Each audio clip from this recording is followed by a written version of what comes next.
Bismillahirrahmanirrahim. Alhamdulillahi rabbil alamin. Allahumma salli wa sallim ala sayyidina Muhammad wa ala ali sayyidina Muhammad.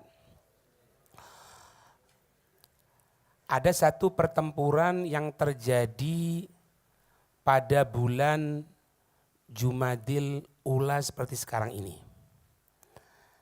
Terjadinya pada hari Jumat tanggal 8 Jumadil Ula. Tahun ke-8 setelah hijrahnya Nabi SAW. Beberapa waktu yang lalu, Habib Umar itu buat acara haul di sana. Perang apa itu? Perang Mu'tah. Mu'tah itu di mana? Mu'tah itu di Yordan.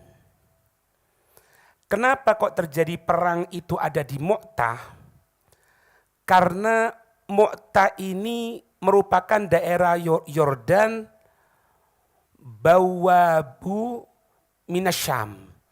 Kalau akan masuk ke Syam, pintunya dari sana.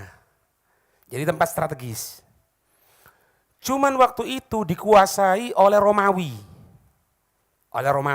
Dikuasai. Maka ketika itu Rasul Shallallahu Alaihi Wasallam memerintahkan sahabatnya untuk berangkat ke Yordan perang. Rasulullah tidak ikut. Perang Mu'tah ini terjadinya ketika Sayyidina Khalid bin Walid pertama kali masuk Islam. Nah, ya. Sayyidina Khalid bin Walid pertama kali masuk Islam. Beliau ini seorang panglima perang pada zaman kekafirannya. Ketika masuk Islam, maka Nabi memposisikan Sayyidina Khalid bin Walid itu juga sama sebagai panglima perang. Ada dua orang lain yang dia tadi itu musuhi betul kepada Islam, tapi kemudian masuk Islam, disambut sama Nabi. Sayyidina Khalid bin Walid, Sayyidina Amr bin As, kemudian Sayyidina Uthman bin Tolhah. Tiga orang ini pembesar-pembesar kafir yang amat sangat musuhi Islam. Tapi ketika masuk Islam, diterima sama Nabi. Dan ini bukan cuma sama Nabi loh. Sayyidina Amr bin As itu setelah masuk Islam, pernah diperintahkan oleh Nabi untuk memimpin satu pertempuran yang mana di dalam pertempuran tadi itu ada Sayyidina Abu Bakar, Sayyidina Umar yang menjadi pasukannya Amr bin As. Kalau segi keislaman, mana yang lebih dulu? Sayyidina Abu Bakar, Sayyidina Umar. Tapi tidak berubah sama sekali, karena apa? Ini perintahnya Rasul. Jadi orang baru masuk Islam, diperintahkan oleh oleh Nabi SAW untuk memimpin yang dipimpin para pembesar-pembesar Islam.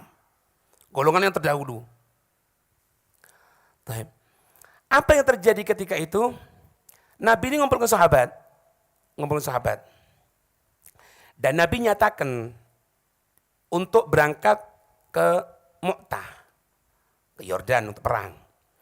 Nabi menyatakan gini ketika kumpul ini, Nabi katakan gini, yang pertama kali megang bendera, karena di bendera ini, kalau perang itu bendera, itu merupakan semangatnya. Kalau benderanya jatuh, maka pasukan akan lemah semuanya. Apa yang terjadi? Nabi menyatakan apa? Nanti yang megang bendera ini Sayyidina Zaid bin Harithah.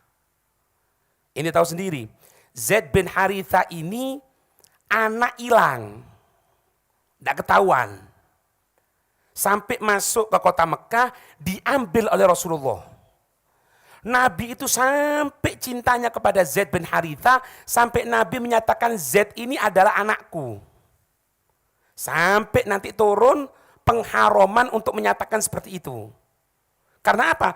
Karena Nabi begitu cintanya Sayyidina Zaid bin Harithah, pernah digendong sama Nabi. Naik Nabi di pintu Ka'bah yang menyatakan ini Harithah anakku, sehingga terkenal Zaid bin Harithah, Zaid bin Muhammad, diganti bukan Harithah lagi. Sampai turun firman Allah, maka Muhammadun aba ahadim merijalikum walakin Rasulullah wa khataman nabiyyin. Itu dicintai sama Nabi. Suatu saat ketika Zaid bin Haritha itu bersama Rasulullah, tiba-tiba bapaknya Haritha ini dengar khabar bahwasanya anaknya yang hilang itu ada di Mekah. Ada di Mekah. Datang sama saudaranya, berarti pamannya Sayyidina Zaid. Datang kepada Rasulullah. Dia bukan orang Islam. Mengatakan apa? Wahai Muhammad, ini Z ini adalah anakku yang hilang. Sekarang aku mau ambil. Katanya Rasulullah, tidak apa-apa, ente ngomong sama dia. Bahasanya ini, kalau dia mau tidak apa-apa. Bapak loh ya. Ini karena bagaimana itu Rasulullah SAW didik Sayyidina Zaid bin Haritha. Didik orang-orang yang dekat sama Rasulullah, didik para sahabatnya. Ditanya, wahai anakku, kamu tahu enggak siapa aku? Tahu. Siapa? Engkau bapakku Haritha. Ini siapa? Ini pamanku, saudaramu. Sekarang aku meminta kamu untuk kembali sama aku. Apa jawaban Sayyidina Zaid bin Haritha? Wallahi demi Allah, aku tidak akan menggantikan Rasulullah dengan siapapun meskipun engkau bapakku. Aku tidak akan mau sama sekali meninggalkan Rasulullah. Bareng sama Rasulullah. Ini didikannya Nabi SAW. Siapa yang megang pertama? Benderanya tadi itu Sayyidina Zaid bin Haritha. Kemudian Nabi mengatakan, kalau nanti setelah itu yang megang, wa ba'du. Dan setelah itu, nah setelah itu ini sahabat paham, berarti apa? Mati. Setelah itu yang megang Ja'far at-Tayyar. Ja'far at-Tayyar ini misananya Nabi. Saudaranya Sayyidina Ali. Saudara Sayyidina Ali. Ini Nabi pernah mengatakan, bahwasanya Nabi pernah bersabda bahwasanya orang yang sama baik dari segi perawakannya, dari segi akhlaknya yang sama dengan aku, Ja'far at-Tayyar. Persaksian Nabi ini. Ja'far at-Tayyar ini ikut 2 kali hijrah ke Habasyah, Ethiopia. Ketika kembali yang kedua dari Habasyah, Ethiopia, ya, itu Nabi baru selesai dari pertempuran Khaybar. Dan menang dalam pertempuran itu. Rasulullah menang.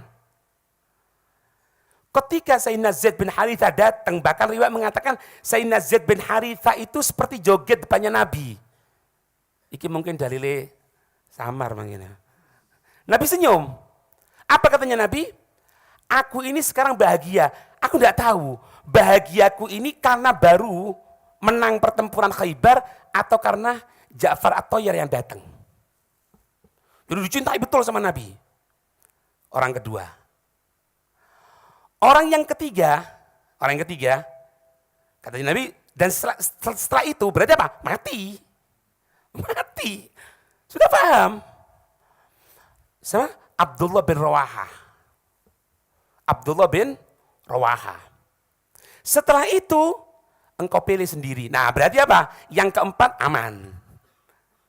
Yang pertama Sayyidina Zaid bin Haritha, yang kedua Sayyidina Ja'far at-Tayyar, yang ketiga Sayyidina Abdullah bin Rawaha. Setelah itu baru pilih yang lainnya kalau setelah itu. Berarti apa? 3 orang ini mati. Ini tahu Pak, ini sahabat saking nunggunya untuk kematian, itu setelah Rasulullah itu meninggalkan, mereka itu ngerangkul. Selamat ente, selamat. Selamat untuk siapa? Ente mati gitu loh. Mati. Untung itu seperti disambut gitu loh. Kalau kita orang atau berangkat umroh misalnya gitu ya, Masya Allah, iki mati loh iki. Dan mereka mengatakan, ini nikmat Allah, ini yang aku tunggu. Karena sudah tahu Nabi ngomong seperti itu pasti mati sudah. Cuma yang aneh, Abdullah bin Rawaha itu ketika pulang ke rumahnya nangis. Nangis gitu. Istrinya kelihatan. Wah, iki bojoku wedi iki modele. Wis diprediksi sama Rasulullah ini. Mati, didatangi. Suamiku, kamu kalau emang seperti ini minta udzur aja sama Rasulullah. Rasulullah ngerti kok, tidak mungkin kamu akan dilanjutkan kalau kamu takut seperti ini. Tambah nangis. Bingung si istrinya. Kemudian Abdullah bin Rawaha dengan bercucur air mata mengatakan apa? Yang aku tangis itu bukan aku sudah diprediksi akan meninggal di Yordan, di Mu'tah, bukan. Justru itu yang Anda cari berapa tahun yang lalu sudah. Cuman sebelum aku kumpul sama Nabi, bareng di majelisnya Nabi itu, aku malamnya itu ketika, perhatikan ini ya, perhatikan. Ketika bangun malam dan aku menyanturkan Al-Quran. Ada lagi ya, ulang lagi ya. Ketika aku bangun malam dan aku membaca Al-Quran. Ini jalani Pak. Ini jalani. Habib Hasan Asy-Syadzili mengatakan, sediakan waktu meskipun cuma setengah jam untuk membaca Al-Quran meskipun 1 juz. Meskipun 1 juz, baca. Katanya Abdullah bin Rawaha, aku baca, aku menyampaikan, aku melantunkan Al-Quran, firman Allah, wa imminkum illa wariduha.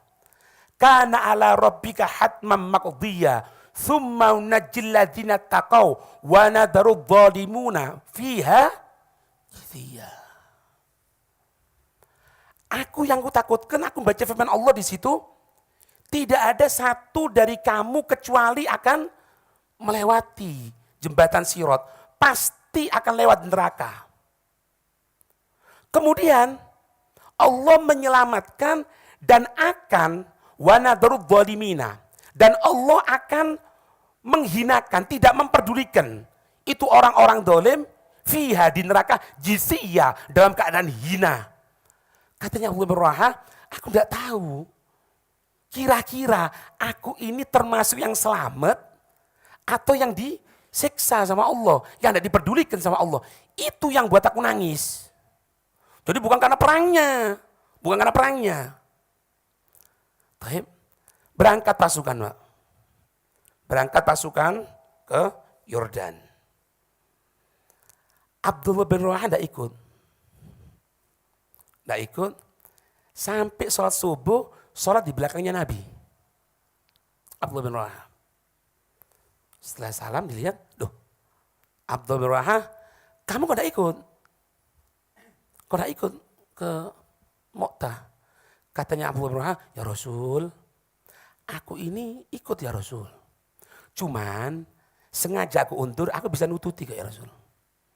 Aku ingin kesempatan terakhir, aku sholat subuh bersama engkau. Apa jawaban Rasulullah? Perhatikan ini. Wahai Abdullah bin Rawaha, makna hadis ya.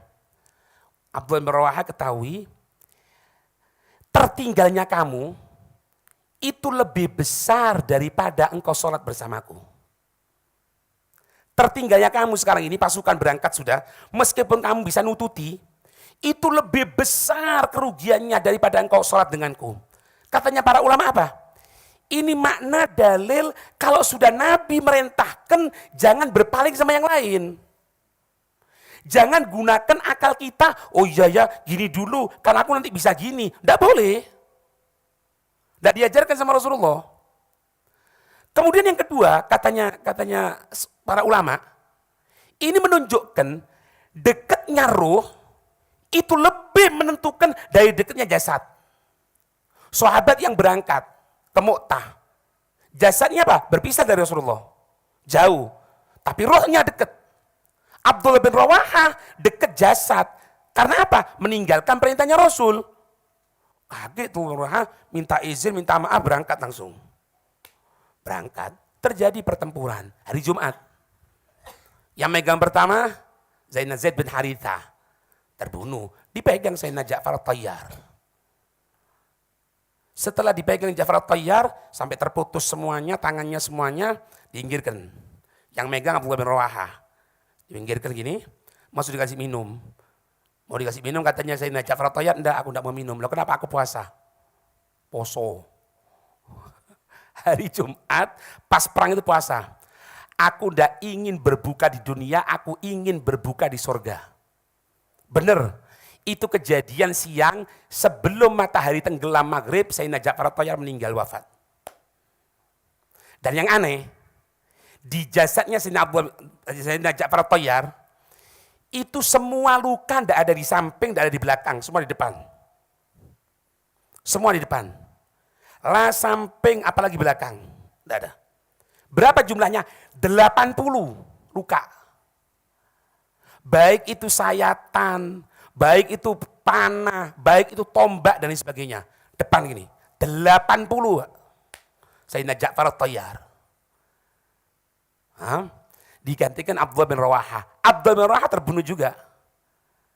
Ngelihat tidak ada yang berhak ini. Kecuali siapa? Sayyidina Khalid bin Walid. Saya bin Khalid bin Walid. Pak, sampean tahu ya, makanya ojo jangan ketipu sama film sampean. Lek film saya kan hebat, Romawi hebat, gladiator, ngelawan kuat. Dengarkan. Itu perang Mu'tah. Orang Islam itu berjumlah cuman 3.000. Paham? Orang Romawi itu berjumlah 100.000. Dengan persenjataan lengkap, dengan senjata, dengan pengalaman, semuanya. 1.000, tidak cukup itu. Romawi galang orang-orang kafir. Kafir Mekah, kan dendam ini kafir Mekah ini. Diajak, datang itu kafir Mekah, dan kelompok kafir-kafir yang lain, itu berjumlah 1.000. Berjumlah 100.000. Berarti jumlah mereka orang kafir itu 200.000. Paham? Wong Islam piro? 3.000. Sayyidina Khalid bin Walid ngerti. Ini caranya diatur. Hebatnya ini ya. Beliau ngatur gini. Ketika pertempuran itu diatur gini. Kan mereka jumlahnya 3.000. 3.000 ngambil 200.000 Kang. 200.000 dihadapi. Dia terus soft itu 2. Cuma manjang. Jadi ketok akeh. Padahal enggak. Kemudian apa? Golongannya budak-budak, orang-orang yang masih tidak mampu itu disuruh di belakang. Sambil apa? Suruh berjalan tok, muter-muter tok. Ngetur-ngeturnya. Jadi golongannya budak, arek-arek cilik, sing ndak iso perang sing ada di situ kebetulan di situ, disuruh muter-muter tok. Apa tujuannya? Supaya kelihatan debu banyak. Sehingga apa? Orang kafir itu kelihatan, wih ku pasukan itu teko. Padahal ndak ono, wong-wong getruk-getruk tok. Cerdas ini, Pak. Di situ 2.000. 3.000, 1.500, 1.500, sampai itu. Waduh, belain. Jadi biasanya kita gini, orang Romawi itu, sing dibangga-banggakan saiki iku, gladiator ini, mereka itu ketakutan padahal dibarengi dengan pasukan 100.000 ditambah koloni-koloninya dia 100.000, 200.000 mereka. Ketakutan ngadepi orang muslim. Gemeter. Tahu sampean? Dari pertempuran itu yang berjumlah 3.000 ngelawan 200.000, umat Islam yang terbunuh cuma 11 orang. Yang golongan kafir ribuan yang mati. Ngono, Pak. Paham enggak? Akhirnya apa? Sayyidina Khalid bin Walid mendapatkan kemenangan seperti itu, mendapatkan rampasan perang, pulang ke Madinah. Tidak dihabiskan semuanya, karena kalau dihabiskan semuanya, pasti ditakutkan kalah nanti. Pulang. Nah, sebelum pulang, perjalanan tinggal 5 hari, Sayyidina Khalid bin Walid itu mengutus utusan untuk beritahu Nabi. Disampaikanlah laporan dulu. Ini gini, yang meninggal ini semuanya diatur. Insya Allah 5 hari lagi nyampe di Madinah. Datang utusan sama Nabi. Ketika utusan datang sama Nabi, langsung Nabi ngomong. Nabi menyatakan, utusan dari Mu'tah. Iya ya Rasul, kamu yang cerita atau aku yang cerita? Katanya si utusannya ini katakan apa? Oh enggak, bal anta ya Rasul. Enggak kamu ya Rasul. Itu sama Rasulullah diceritakan detail mulai wafatnya Sayyidina Zaid bin Harithah, Sayyidina Ja'far At-Tayyar, Abdullah bin Rawaha, Kemudian yang megang Sayyidina Khalid bin Walid dibagi pasukan seperti ini. Kemudian semuanya diceritakan. Sampai katanya utusannya tadi itu tidak ada lagi yang bisa aku ceritakan untuk Rasulullah. Karena apa?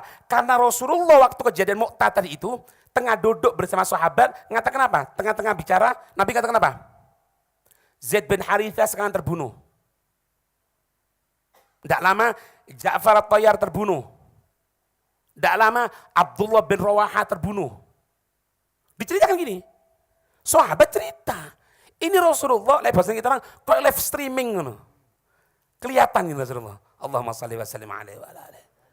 Ngerti ini ya? Apa yang terjadi? Ketika sampai di sana, itu sama orang-orang bukan disambut. Dikatakan apa? Bahwasanya kamu adalah golongan pengecut. Harusnya kamu tidak kembali lagi ke Madinah. Kamu habisi mereka semuanya harusnya. Kenapa kamu? Bayangkan Pak. Iki kita orang ya apa wis perang, duduk di iki disemoni. Yo perang mana yang kita orang. Kan gitu. Enggak, sahabat diem. Diem sahabat. Terutama Sayyidina Khalid bin Walid diem. Enggak enak posisi ini. Baru masuk Islam kok seperti itu gitu maksudnya gitu. Rasulullah berdiri. Ngatakan apa? Enggak. Mereka adalah orang-orang pilihan. Dan insya Allah akan ketemu lagi nanti pertempuran. Teman. Ini makna apa katanya ulama? Hati-hati. Nabi itu tidak ingin sahabatnya ada yang mencibir. Jangan coba-coba ngomentari sahabat ente. Jangan sampai kenapa kok gini. Jangan. Nabi dari itu. Nabi dari itu. Hah? Dan kenapa Nabi ini kok sampai mengirim untuk yang megang bendera ini orang-orang yang dicintai sama Rasulullah. Abdullah bin Rawaha itu dikatakan termasuk kelompok 12 tokoh kaum Ansor. Dan ketika pertempuran yang pertama kali diincar pati yang megang bendera. Kenapa kok justru yang megang bendera Zaid bin Harithah yang mulai kecil sama Rasulullah. Sayyidina Ja'far at-Tayyar misanannya dicintai sama Rasulullah. Abdullah bin Rawaha tokoh, kenapa kok yang lainnya? Ulama mengatakan ini makna bagaimana itu Rasulullah ingin mengamalkan firman Allah lan tanalul birra hatta tunfiku mimma tuhibbun. Kamu sekalian tidak akan pernah katanya Allah mendapatkan kesempurnaan pahala sampai engkau menginfakkan apa-apa yang kau cintai. Rasulullah bukan cuma harta. Orang yang dicintai maju perang. Padahal Rasulullah kalau doa sama Allah bisa. Jangan sampai terbunuh ya Rasulullah. Jangan sampai terbunuh ya Allah ini bisa. Tapi enggak. Semoga diberi kefahaman insyaAllah ya. Kita sahabat. Amin ya rabbal alamin. Wallahu a'lam bissawab.